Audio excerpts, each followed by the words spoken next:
भागवत पुराण चतुर्थ स्कंद 21वां अध्याय। महाराज पृथु का अपनी प्रजा को उपदेश। श्री मैत्रेयी जी कहते हैं, विदुर जी, उस समय महाराज पृथु का नगर सर्वत्र मोतियों की लड़ियों, फूलों की मालाओं, रंग बिरंगे वस्त्रों, सोने की दरवाजों और अत्यंत सुगंधित धूपों से सुशोभित था। उसकी गलियां, चौक और सड़कें चंदन और अरग अरग अरग के जल से सींच दी गई थी तथा उसे पुष्प, अक्षत, फल, यवा, डंकुर, खील और दीपक आदि मांगलिक द्रव्यों से सजाया गया था। वह ठौर ठौर पर रखे हुए फल फूल के गुच्छों से युक्त केले के खंभों और सुपारी के पौधों से बड़ा ही मनोहर जान पड़ता था। तब सब और आम आदि वृक्षों के नवीन पत्तों की बंधनवारों से विभूषित था। जब महाराज ने नगर में प्रवेश किया तब दीपक, उपहार और अनेक प्रकार की मांगलिक सामग्री लिए हुए प्रजाजनों ने तथा मनोहर कुंडलों से सुशोभित सुंदरी कन्याओं ने उनकी आगवानी की। शंख और दुंदुभी आदि बाजे बजने लगे। ऋत्विजगण वेद ध्वनि करने लगे। वेदवंदी जनों ने स्तुति गान आरंभ कर दिया। यह सब देख और सुनकर भी उन्हें किसी प्रकार का अहंकार नहीं हुआ। इस प्रकार वीरवर पृथु ने राजमहल में प्रवेश किया। मार्ग में जहाँ तहाँ पुरवासी और देशवासियों ने उनका अभिनंदन किया। परम यशस्वी महाराज ने भी उन्हें प्रसन्नता पूर्वक अभीष्ट वर देकर संतुष्ट किया। महाराज पृथु महापुरुष और सभी के पूजनीय थे। उन्होंने इसी प्रकार के अनेकों उदार कर्म करते हुए पृथ्वी का शासन किया और अंत में अपने विपुल यश का विस्तार कर भगवान का परम पद प्राप्त किया। सूत जी कहते हैं, मुनिवर शौनक जी, इस प्रकार भगवान मैत्रेयी के मुख से आदि राज पृथु का अनेक प्रकार के गुणों से संपन्न और गुणवानों द्वारा प्रशंसित विस्तृत सुयश सुनकर परम भागवत विदुर जी ने उनका अभिनंदन करते हुए कहा। विदुर जी बोले, ब्राह्मणों ने पृथु का अभिषेक किया। समस्त देवताओं ने उन्हें उपहार दिए। उन्होंने अपनी भुजाओं में वैष्णव तेज को धारण किया और उससे पृथ्वी का दोहन किया। उनके उस पराक्रम के उच्छिष्ट रूप विषय भोगों से ही आज भी संपूर्ण राजा तथा लोकपालों के सहित समस्त लोक इच्छानुसार जीवन निर्वाह करते हैं। भला ऐसा कौन समझदार होगा जो उनकी पवित्र कीर्ति सुनना ना चाहेगा। अतः अभी आप मुझे उनके कुछ और भी पवित्र चरित्र सुनाइए। श्री मैत्रेयी जी ने कहा, साधुश्रेष्ठ विदुर जी, महाराज पृथु गंगा और यमुना के मध्यवर्ती देश में निवास कर अपने पुण्य कर्मों के क्षय की इच्छा से प्रारब्धवश प्राप्त हुए भोगों को ही भोगते थे।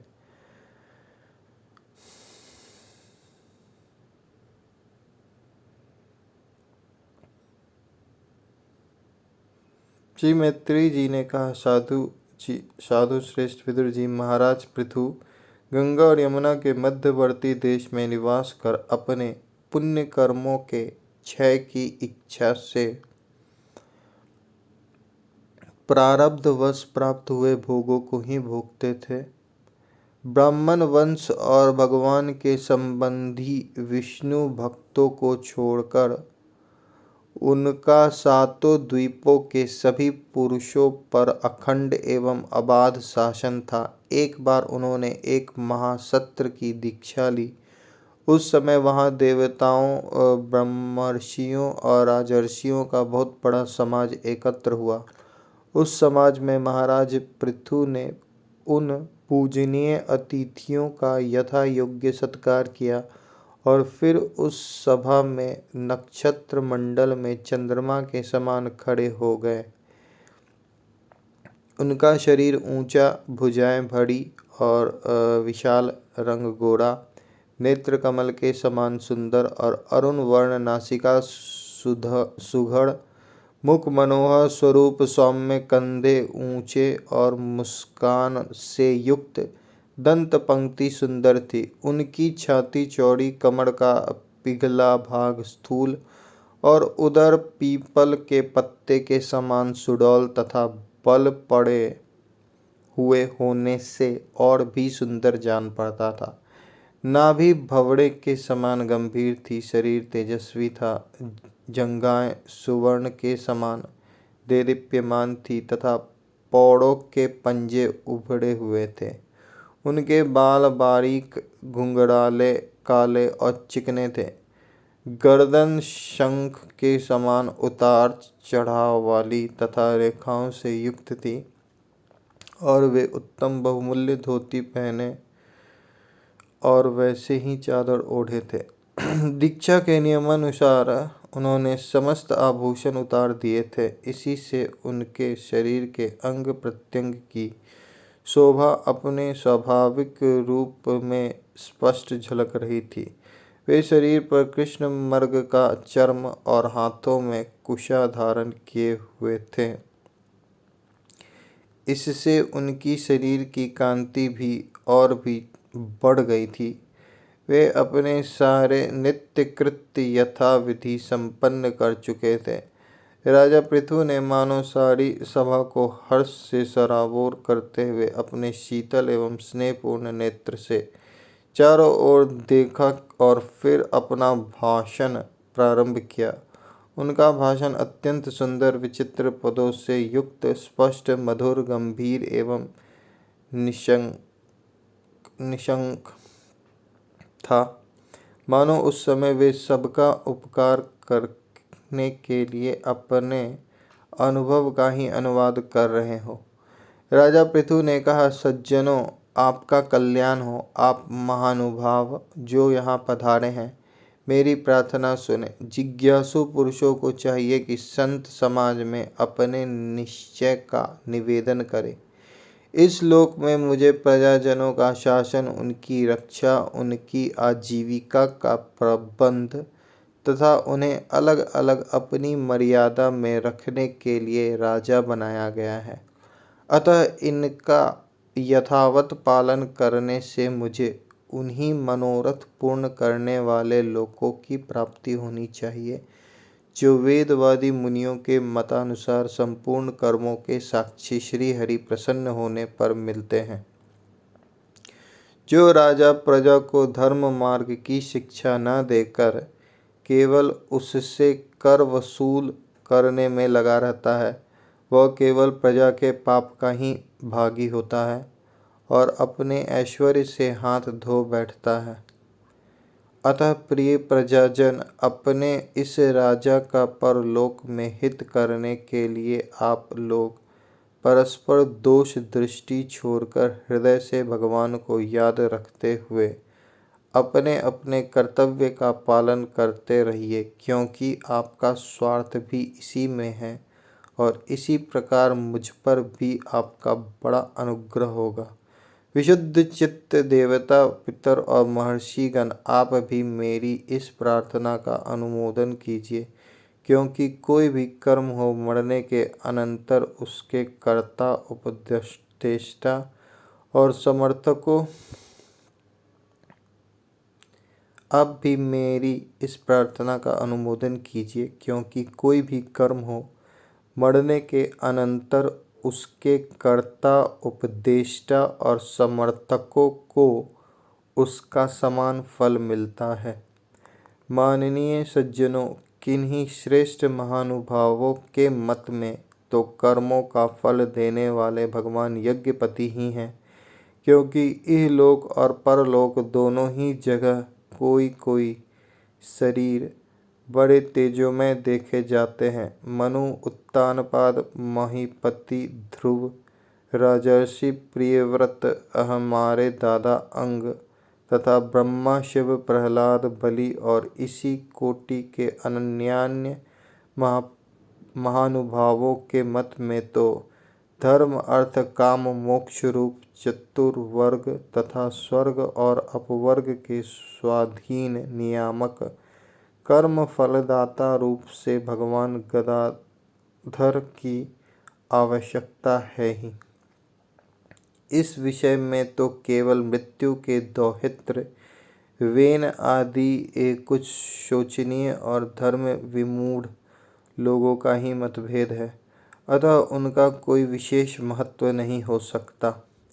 जिनके चरण कमलों की सेवा के लिए निरंतर बढ़ने वाली अभिलाषा उन्हीं के चरण नख से निकली हुई गंगा जी के समान संसार ताप से संतप्त जीवों के समस्त जन्मों के संचित मनोमल को तत्काल नष्ट कर देती है, जिनके चरण तल का आश्रय लेने वाला पुरुष सब प्रकार के मानसिक दोषों को धो डालता तथा वैराग्य और तत्व साक्षात्कार रूप बल पाकर फिर इस दुखमय संसार चक्र में नहीं पड़ता, और जिनके चरण कमल सब प्रकार की कामनाओं को पूर्ण करने वाले हैं, उन प्रभु को आप लोग अपनी अपनी आजीविका के उपयोगी वर्णाश्रमोचित अध्यापन आदि कर्मों तथा ध्यान, स्तुति, पूजादि मानसिक, वाचिक एवं शारीरिक क्रियाओं के द्वारा भजें। हृदय में किसी प्रकार का कपट न रखें तथा यह निश्चय रखें कि हम अपने अपने अधिकारानुसार इसका फल अवश्य प्राप्त होगा। भगवान स्वरूपतः विशुद्ध विज्ञान धन और समस्त विशेषणों से रहित हैं, किंतु इस कर्म मार्ग में जौ, चावल आदि विविध द्रव्य, शुक्लादि गुण, अवघात, कूटना आदि क्रिया एवं मंत्रों के द्वारा और अर्थ, आशय, संकल्प, लिंग, पदार्थ, शक्ति तथा ज्योतिष्टोम आदि नामों से संपन्न होने वाले अनेक विशेषण युक्त यज्ञ के रूप में प्रकाशित होते हैं। जिस प्रकार एक ही अग्नि भिन्न भिन्न काष्ठों में उन्हीं के आकार आदि के अनुरूप भासती है, उसी प्रकार वे सर्वव्यापक प्रभु परमानंद स्वरूप होते हुए भी प्रकृति, काल, वासना और अदृष्ट से उत्पन्न हुए शरीर में विषयाकार बनी हुई बुद्धि में स्थित होकर उन यज्ञ यज्ञादि क्रियाओं के फल रूप से अनेक प्रकार के जान पड़ते हैं। ओह, इस पृथ्वी तल पर मेरे जो प्रजाजन यज्ञ भक्तों के अधीश्वर सर्वगुरु श्री हरि का एक निष्ठ भाव से अपने अपने धर्मों के द्वारा निरंतर पूजन करते हैं, वे मुझ पर बड़ी कृपा करते हैं। सहनशीलता, तपस्या और ज्ञान इन विशिष्ट विभूतियों के कारण वैष्णव और ब्राह्मणों के वंश स्वभावतः ही उज्ज्वल होते हैं। उन पर राजकुल का तेज, धन, ऐश्वर्य आदि समृद्धियों के कारण अपना प्रभाव न डाले।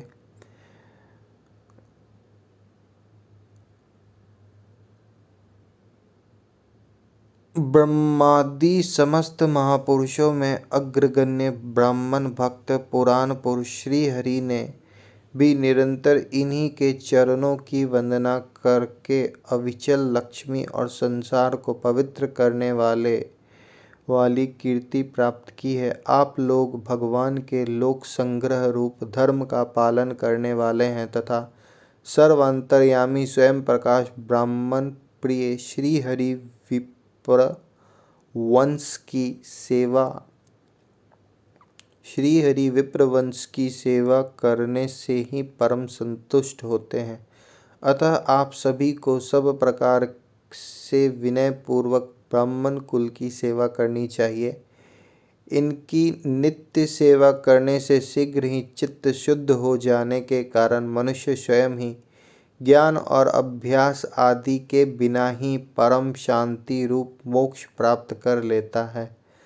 अतः लोक में इन ब्राह्मणों से बढ़कर दूसरा कौन है जो हविष्य भोजी देवताओं का मुख हो सके। उपनिषदों के ज्ञान परक वचन एकमात्र जिनमें ही गतार्थ होते हैं वे भगवान अनंत इंद्रादि यज्ञ देवताओं के नाम से तत्वज्ञानियों द्वारा ब्राह्मणों के मुख में श्रद्धापूर्वक हवन किए हुए पदार्थों को जैसे चावल से ग्रहण करते हैं वैसे ही चेतना शून्य अग्नि में होमे हुए द्रव्यों को नहीं ग्रहण करते। सभ्यगण जिस प्रकार स्वच्छ दर्पण में प्रतिबिंब का भान होता है उसी प्रकार जिससे इस संपूर्ण प्रपंच का ठीक ठीक ज्ञान होता है उस नित्य शुद्ध और सनातन ब्रह्म वेद को जो परमार्थ तत्व की उपलब्धि के लिए श्रद्धा व तप मंगलमय आचरण स्वाध्याय विरोधी वार्तालाप के त्याग तथा संयम और समाधि के अभ्यास द्वारा धारण करते हैं उन ब्राह्मणों के चरण कमलों की धूलियों को मैं आर्य पर्यंत अपने मुकुट पर धारण करूं, क्योंकि उसे सर्वदा सिर पर चढ़ाते रहने से मनुष्यों के सारे पाप तत्काल नष्ट हो जाते हैं और संपूर्ण गुण उसकी सेवा करने लगते हैं। उस गुणवान शील संपन्न कृतज्ञ और गुरुजनों की सेवा करने वाले पुरुष के पास सारी संपदाएं अपने आप आ जाती हैं। अतः मेरी तो यही अभिलाषा है कि ब्राह्मण कुल गोवंश और भक्तों के सहित श्री भगवान मुझ पर सदा प्रसन्न रहें। श्री मैत्रेय जी कहते हैं, महाराज पृथु का यह भाषण सुनकर देवता पितर और ब्राह्मण आदि सभी साधु जन बड़े प्रसन्न हुए और साधु साधु यों कहकर उनकी प्रशंसा करने लगे। उन्होंने कहा, पुत्र के द्वारा पिता पुण्य लोकों को प्राप्त कर लेता है, यह श्रुति यथार्थ है। पापी वेन ब्राह्मणों के शाप से मारा गया था, फिर भी इनके पुण्य बल से उसका नरक से निस्तार हो गया। इसी प्रकार हिरण्यकश्यपु भी भगवान की निंदा करने के कारण नरकों में गिरने वाला ही था कि अपने पुत्र प्रहलाद के प्रभाव से उन्हें पार कर गया। वीरवर पृथु जी, आप तो पृथ्वी के पिता ही हैं और सब लोकों के एकमात्र स्वामी श्री हरि में भी आपकी ऐसी अविचल भक्ति है, इसलिए आप अनंत वर्षों तक जीवित रहें। आपका सुयश बड़ा पवित्र है। आप उदार कीर्ति ब्राह्मण देव श्री हरि की कथाओं का प्रचार करते हैं। हमारा बड़ा सौभाग्य है आज आपको अपने स्वामी के रूप में पाकर हम अपने को भगवान के ही राज्य में समझते हैं। स्वामिन, अपने आश्रितों को इस प्रकार श्रेष्ठ उपदेश देना आपके लिए कोई आश्चर्य की बात नहीं है, क्योंकि अपनी प्रजा के ऊपर प्रेम रखना तो करुणामय महापुरुषों का स्वभाव ही होता है। हम लोग प्रारब्धवश विवेकहीन होकर संसारण्य में भटक रहे हैं।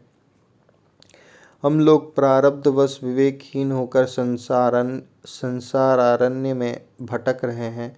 सो प्रभु, आज आपने हमें इस अज्ञान अंधकार के पार पहुंचा दिया। आप शुद्ध सत्व में परम पुरुष हैं, जो ब्राह्मण जाति में प्रविष्ट होकर क्षत्रियों की और क्षत्रिय जाति में प्रविष्ट होकर ब्राह्मणों की तथा दोनों जातियों में प्रतिष्ठित होकर सारे जगत की रक्षा करते हैं। हमारा आपको नमस्कार है।